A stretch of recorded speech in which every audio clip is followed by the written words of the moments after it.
Hello, Forgotten Places here with another video. Have you ever wondered why ballparks like Fenway and Wrigley no longer exist in the modern versions of stadiums? Well, there are many reasons, and there is a long history that goes back to how we got where we are today with ballparks and why people long for ballparks like Fenway and Wrigley and adore them so much. This is what ruined the ballpark. If you go back to pre-1940 or so, ballparks were heavily incorporated with neighborhoods. In most cases, people simply just walked to the ballpark or took some form of public transportation available at the time. Parking at the ballpark would be a rarity. Many ballparks had parks, houses, businesses, all within view of the game. However, as time passed, much would change. People would move further and further away from stadiums, and capacity demands were such that having a small neighborhood ballpark would no longer be practical. In fact, most stadiums pre-1920s were no more than 25,000 in capacity. One of three things would happen at this point.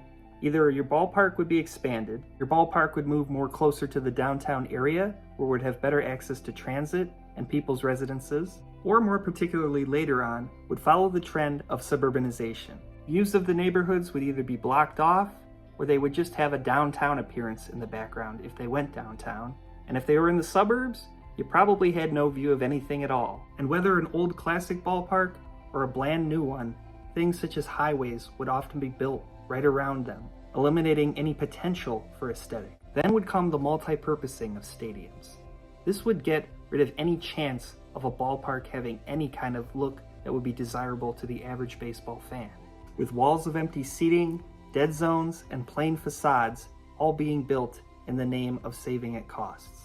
It just really didn't matter how you did it, a multi-purpose stadium would just look bad.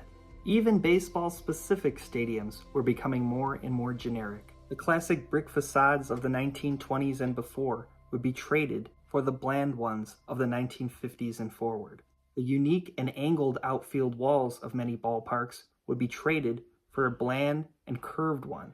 What used to be a really unique experience was becoming a standard and plain one, until the 1990s came, where it seemed like the ballpark was making a comeback. Back where the unique facades, angled walls, and slowly but surely gone would be the ugly and forgettable multi-purpose stadiums. Though a big motivation for getting rid of the multi-purpose stadium would be that of a new feature, one that would become very profitable but costly to the average fan, and that would be the luxury box. Yes, this would make the experience at the ballpark much improved for some, but the cost would be lesser views for many, as these would require upper decks to be higher and higher than ever before. So while these newer stadiums could be considered an improvement in many ways, certain things such as views would have to be sacrificed. Which comes to the last thing that has ruined the ballpark, and that is standardization. Aside from the stadiums that still exist from old, most of the stadiums of today stick to a general outline. Walls are no longer super tall and super close like Fenway, nor do they almost ever have the views or incorporation with a neighborhood such as Wrigley. Gone are the days of trying something new and different, and in are the days of simple and generic. So when one looks at why stadiums such as Wrigley and Fenway are so popular and successful, it's because they actually tried something different.